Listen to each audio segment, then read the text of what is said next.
What? Oh, yes, you're there. Well, we had a request from a young fan, Kitty, recently, to look for pig toys because pigs are her favourite animal. So I started looking through my collection. At first a bit desperately because I couldn't find any at all. I mean, this one here I thought was bound to be a pig when I showed it up in the photographs, but closer look and no, it's a pink hippopotamus. That's no good, so I've got to throw it away. Here's another one which is definitely not a pig, it's a teddy bear, but wait a minute. I realised this came from a case where I'd been picking up a lot of Transformer toys, and sure enough, if you undo the Velcro, soft toy, this nice American idea, and then turn it inside out, something emerges from inside, which is what we're looking for, pigs. Get the legs in there. Yes, and you're commenting as well. Ah, there it goes. Oh, he's finally made it. I think it's a pig, yes. To make it really neat, you should at the back just cover the Velcro again to make it seal like that, so the back looks reasonably tidy. And there's a perfectly good working pig, I think. Yes, brilliant, good stuff. Here's a very interesting idea I came across in 1986 at Nuremberg. It was a puzzle with two pieces on it. One was a bit of plastic for promotional stuff, and the other was just a lot more dots, but on a clear, transparent one. So what was the idea? You've got to find the pig, or the piggy. Put one on top of the other and you don't get anything at all. Just funny. What you've got to do is get these four corners here so the two circles are touching like that, just touching each other. And then in the centre you'll start to see a pig appears, with a bit of luck. It's very, very particular and very fussy. I've got to get them exactly the right place. All four corners. He's starting to appear there, isn't he? Oh, just about there. Oh, not quite there. Oh, just about. Oh, yeah, he keeps going in and out. I've got to touch it so carefully. Here we are, my little pig racing through the picture. What a sweet idea. I made many, many copies of this to give to friends because I was so delighted with it. Here's a couple of very well-known animals from a children's book which I used to read as a child, the Pooh Bear books. This is a little wind-up toy, of course. Just wind it up, and we've got Pooh and Piglet having a whale of a time in high summer on the river and dancing on what looks like little logs or little little rafts. But what a fun they're having. Look at that, spinning around. Piglet and Pooh, Pooh and Piglet. Two very well loved characters from it. Yes. Interesting one I picked up here in Australia about 10 years ago. It's they don't look like pig coloured, they're not pink, but actually with those snouts they must be pigs. Like, you pull one aside like that, it's wind up, so you release it and then ooh, they come together to kiss or just talk to each other, I don't know which. The boy or the girl, is it doing the chasing? Yes, there we are. Beaut. What a beaut. In the 1980s, I think it was, I came across an extraordinary old toy which was probably made in the 50s or earlier. Samson Novelties, it's called. 2 and 6 pence, which was a lot of money in those days. Samson's Mysterious Pig. This was really mysterious. I've never made it work, but I must describe this to you. This is an extraordinary idea. When you've got it all set up, you put it in the parlour on the table, and what will happen is that these will start moving of their own volition.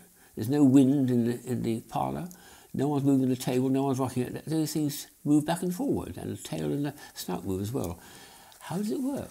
Well, the answer is very, very bizarre. You go out in the garden and find on the lawn or the flower bed an ant's nest, pick up some ants, put them in the backside and put the tail back in again, and hopefully, with a very, very active 3 or 4 ants crawling around inside, brushing against the interior of these will move back and forward. It's a bit like having micro-robots inside, isn't it? But this is something that nature invented 500 million years ago. What a bizarre idea. That was something which I came across, and I've never seen anything quite like it before. It's a real bit of antiquity. This is much more of a normal pig toy. It's a nice, soft, cuddly toy for children to take to bed. Plush, very sweet. But it does something very sweet, which is when it says happy birthday, instead of happy birthday, sure enough, it makes a nice sound. It's either a belch or a burp or a pig grunt, I think, probably.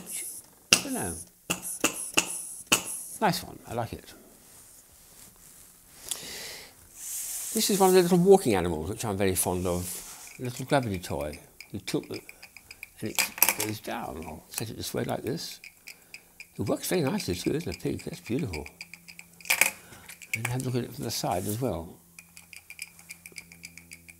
That works very nicely. A gravity toy from Pigs. Superb. Well, the book itself, which I thought I'd show, normally I have postcards of this particular artist, but I finally found a book of his.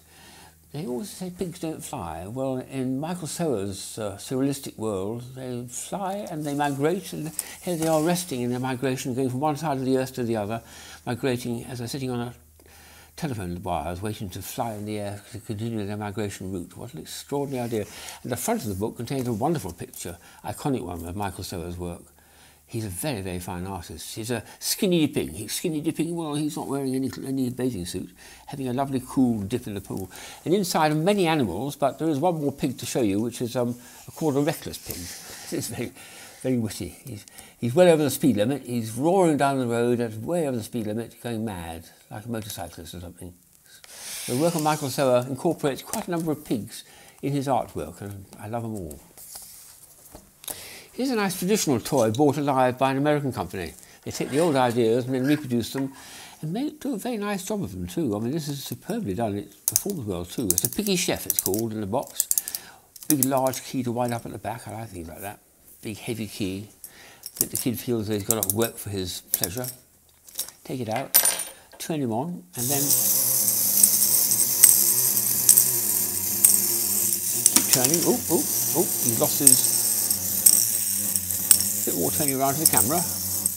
Don't be shy. Isn't that superb? Salt in one hand and the pan with eggs, two of them on the other side. A very nice little reproduction of an old tin toy idea. Here's a balloon which we put into our website once. It's a whole series of balloon animals, which is halfway between a balloon and a little inflatable animal. It's a mixture of the two.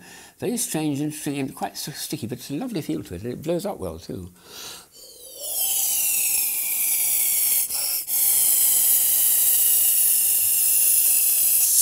Take away the straw and it seals up. And there's a somewhat distorted pig. He's got an enormous body, isn't it? My goodness, but it's definitely got a pig tail and a pig front and pig legs. And a whole series of these animals, elephants and all sorts of things, came out at one time. And I think they're still available. It's one of those things which, having been invented, will never be removed altogether. The last item is a very, very interesting and very old idea from, I think, even before that extraordinary one with ants inside it. It's an indoor firework, basically. The pig itself is just made of a sort of fired clay. And you put him on a saucer and you light it up and see what happens. I've put a little firework on the back where the tail should be. This one is lacking a tail, so we'll see if we can do something about that. Oh yes, look at that. There's the pigtail, growing like mad. One of those old snake toys. Extraordinary. Piggy's got his tail. Jolly good.